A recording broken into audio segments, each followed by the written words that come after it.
Good morning, students. In this video, we will do numericals related to equations of motion which we discussed in the last class. So, we are doing the questions of page 109.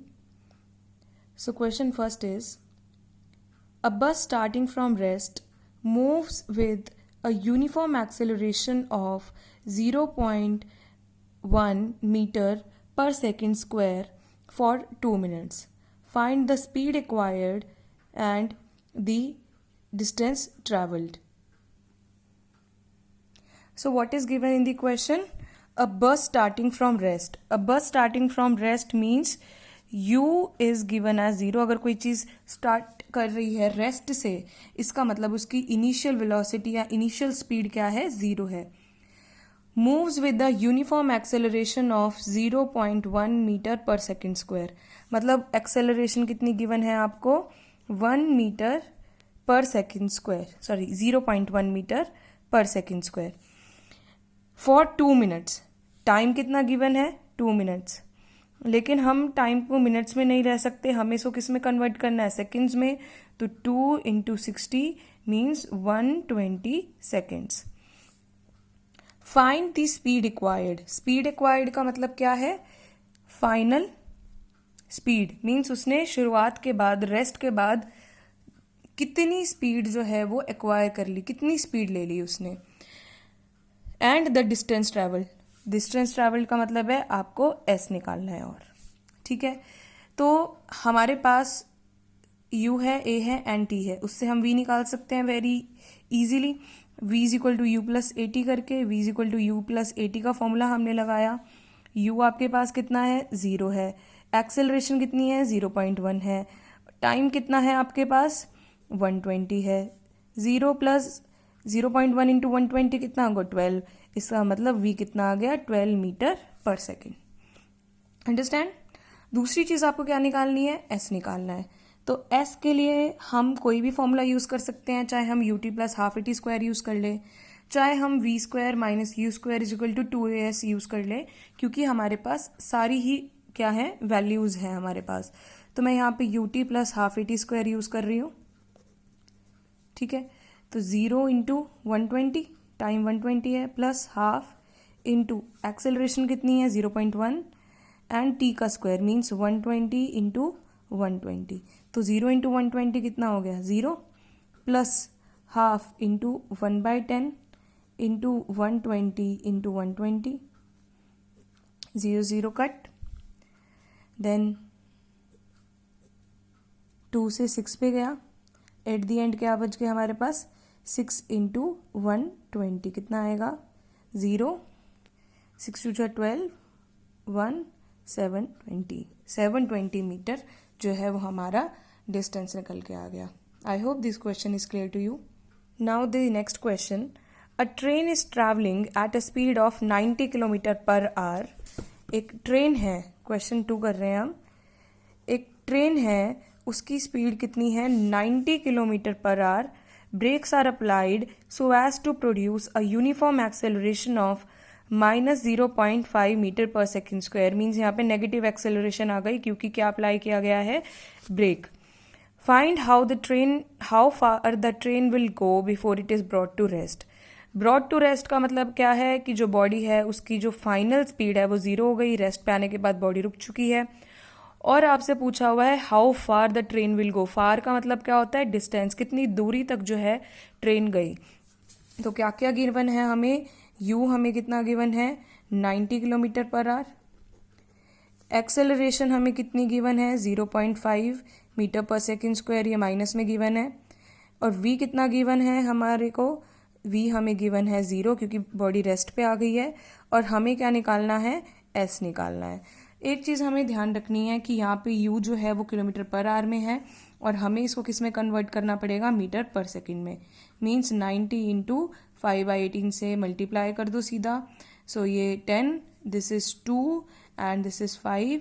तो ये कितना आ गया? 25 metre per second जो है हमारी initial velocity. अब simply क्या निकालना है? s निकालना है. फॉर्मूला हम क्या लगा सकते हैं? v square minus u square is equal to 2as.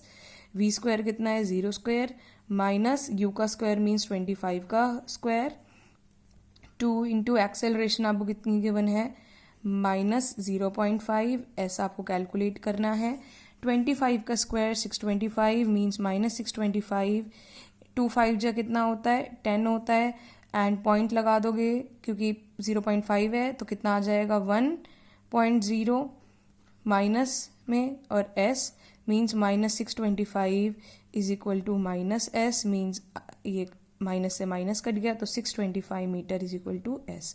Distance कभी भी माइनस में नहीं आ सकता, इस चीज को ध्यान में रखना, राइट। अब नेक्स्ट क्वेश्चन है a trolley while going down on an incline plane has an acceleration of 2 centimetre per second square.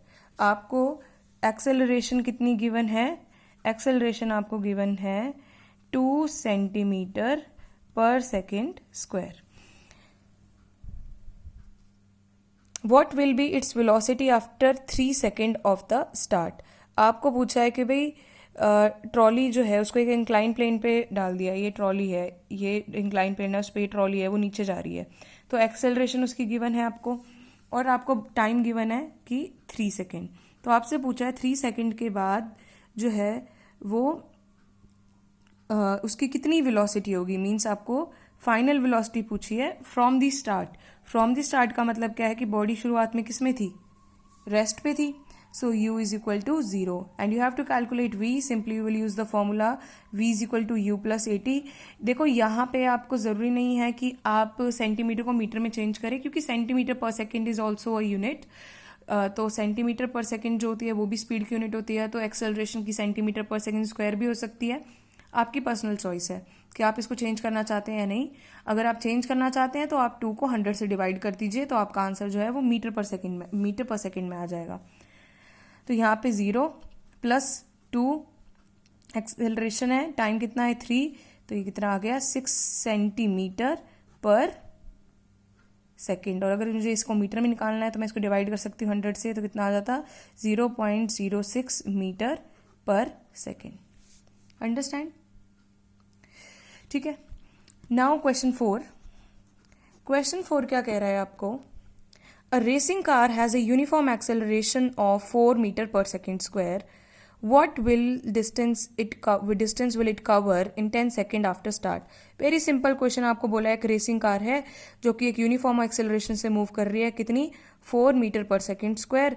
आपको डिस्टेंस निकालना है 10 सेकेंड बाद कितना उसने कवर किया होगा आफ्टर स्टार्ट। आफ्टर स्टार्ट का मतलब अगेन क्या है, यहाँ पे कि जो इनिशियल वेलोसिटी है वो 0 है। तो क्या क्या गिवन है आपको, u आपको 0 गिवन है, आपको एक्सेलरेशन गिवन है, कितनी एक्सेलरेशन आपको गिवन है 4 मीटर पर सेकेंड स्क्वायर, और आपको जो टाइम है वो कितना गिवन है 10 सेकेंड। आपसे पूछा क्या है, आपसे डिस्टेंस पूछा है, कितने टाइम में उसने कितना डिस्टेंस कवर किया होगा। तो यहाँ पे हमारे पास v तो है नहीं, तो हम एक ही फॉर्मूला यूज कर सकते हैं s के लिए, s is equal to u t plus half a t square. तो आपके पास u कितना है 0, टाइम कितना है 10 प्लस हाफ a कितना है, a है आपके पास 4, टाइम कितना है 10 का स्क्वायर मीन्स 10 इंटू 10, तो ये 2 से कट कर दिया हमने 4 को, तो 0, ये सॉरी यहाँ पे प्लस का साइन, सॉरी नहीं ये तो ठीक है। So this is 0 plus 200, so आपके पास डिस्टेंस कितना निकल के आ गया 200 metres. I hope this question is clear to you. Now this one question 5, इसको आप थोड़ा सा अच्छे से समझिए। क्वेश्चन 5 में हमें एक चीज समझने की जरूरत है। देखो अब हम यहाँ पे ना एक चीज समझते हैं क्वेश्चन 5 को करने से पहले, वर्टिकल मोशन को, ठीक है। वर्टिकल मोशन का मतलब होता है ऐसे, मैं यहाँ पे 2 लाइन ड्रॉ कर रही हूँ। आप 2 चीज इमेजिन कीजिए कि मान लो अगर आप किसी ऑब्जेक्ट को ऊपर से नीचे फेंक रहे हैं, ठीक है। जब आप किसी ऑब्जेक्ट को ऊपर से नीचे फेंकते हैं तो उस केस में ऑब्जेक्ट इनिशियली क्या होता है, रेस्ट पे होता है हमेशा, ठीक है। और फाइनल वेलोसिटी इस जर्नी में वो मानी जाती है, डेफिनेटली अगर बॉडी जब जमीन पे स्ट्राइक कर जाएगी तब क्या होगा, तब तो उसकी फाइनल वेलोसिटी 0 हो जाएगी। लेकिन फाइनल वेलोसिटी किसको माना जाता है, जो ग्राउंड को जस्ट टच करने से पहले जो बॉडी की वेलोसिटी होती है उसको फाइनल वेलोसिटी माना जाता है। इसका मतलब बॉडी की कोई फाइनल वेलोसिटी होगी। अगर ऑब्जेक्ट को ऊपर से नीचे फेंका है तो उस केस में आप नेचुरली यू को क्या ले सकते हो, 0 ले सकते हो।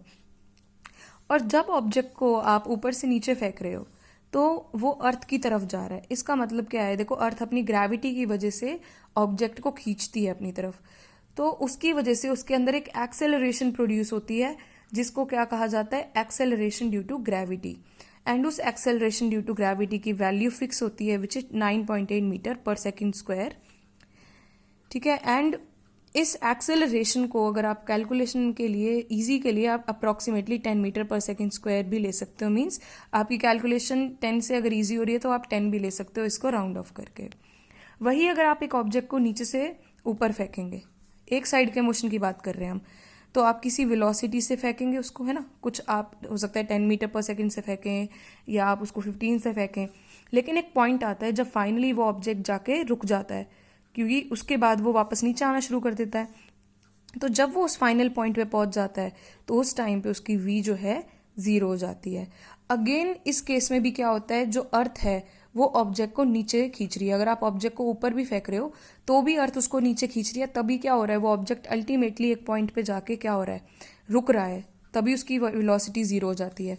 तो वही सेम एक्सेलरेशन से ही खींचती है, लेकिन इस बार एक्सेलरेशन जो होती है वो नेगेटिव में होती है क्योंकि वो जिस डायरेक्शन में एक्सेलरेशन है उससे अपोजिट डायरेक्शन में ऑब्जेक्ट चल रहा है, तो ऑब्जेक्ट के अंदर नेगेटिव एक्सेलरेशन होती है। मींस बॉडी की जो स्पीड है वो धीरे धीरे डिक्रीज हो जाती है। तो यहाँ पे -9.8 मीटर पर सेकेंड स्क्वायर अगर आप ऑब्जेक्ट को नीचे से ऊपर फेंक रहे हैं, एंड आप इसको approximately -10 metre per second square भी ले सकते हो। तो चाहे ये क्वेश्चन में गिवन हो या ना गिवन हो, वर्टिकल मोशन में आप ये जो एक्सेलरेशन की वैल्यू है और ये जो यू और वी वाला कंसेप्ट है ये आप लर्न कर सकते हैं। अंडरस्टैंड। अब हम क्वेश्चन 5 को करते हैं। क्वेश्चन 5 क्या कहता है, a stone is thrown vertically in upward direction with a velocity of 5 metre per second. So एक स्टोन है जिसको ऊपर फेंका गया with the velocity of 5 metre per second. अगर हम किसी चीज को ऊपर फेंक रहे हैं इसका मतलब हम उसको कुछ इनिशियल वेलोसिटी दे रहे हैं। सो मीन्स आपको क्या गिवन है, u is 5 metre per second. If the acceleration of the stone during its motion is 10 metre per second square in the downward direction. आपको acceleration due to gravity directly ही दे रखी है question में 10 metre per second square, लेकिन आपको मैंने बताया अभी कि अगर हम ऑब्जेक्ट को नीचे से ऊपर फेंक रहे हैं तो उसमें जो एक्सेलरेशन होती है वो नेगेटिव होती है क्योंकि अर्थ उसको डाउनवर्ड डायरेक्शन में खींचती है। तो हमने -10 मीटर पर सेकेंड स्क्वायर ले लिया। What will be the height attained. See height, vertical motion में हाइट का मतलब क्या होता है भाई, अगर मान लो ऑब्जेक्ट ने इतनी हाइट अटेन की है तो इसका मतलब उसने इतना डिस्टेंस कवर किया है। मीन्स आपको एस निकालना है and how much time will it take to reach there, और आपको टाइम भी निकालना है। तो आपके पास ये चीजें ही हैं। एक चीज आपको इसमें समझना था जो मैंने आपको पहले ही बताया था कि वर्टिकल मोशन में अगर हम ऑब्जेक्ट को नीचे से ऊपर फेंक रहे हैं तो एक पॉइंट आएगा जहां पे आके ऑब्जेक्ट रुक जाएगा, मीन्स उसकी फाइनल वेलोसिटी कितनी हो जाएगी, 0 हो जाएगी। ठीक है, तो अब हम पहले एस निकाल सकते हैं, चाहे हम पहले टी निकाल सकते हैं। सो हम पहले एस निकाल लेते हैं। V square minus u square is equal to 2as के फॉर्मूले से हम निकाल सकते हैं क्योंकि टी तो अभी तक हमारे पास है नहीं, तो s is equal to u t plus half AT square हम यूज नहीं कर सकते। वी इज 0, 0 का स्क्वायर माइनस यू इज 5, 5 का square is equal to 2 into acceleration -10 and s हमें निकालना है -25, 0 तो गायब हो गया एंड 5 का square 25 is equal to -20s, ये कट हो गया। Then 25/20 is equal to s, 5 से कट कर दो 5/4, तो s कितना आ गया 5/4 मीटर, या मतलब 1.25 metres is equal to s। Understand. Now t, अब हम t निकाल लेते हैं। तो t को हम कैसे निकाल सकते हैं, v is equal to u plus AT से निकाल सकते हैं ना, v is equal to u plus AT use कर लेते हैं। सो t कितना हो जाएगा, v minus u by a. v हमारे पास कितना है, 0 है। u कितना है हमारे पास, 5 है। t कितना है, -10 है, is equal to t। t is equal to -5/-10 means 5/10, तो 0.5 second is equal to t। t के लिए हमेशा याद रखना time can never be in negative. So I hope these questions are clear to you. For you, the homework is that you have to try the questions related to the same topic in your NCERT exercise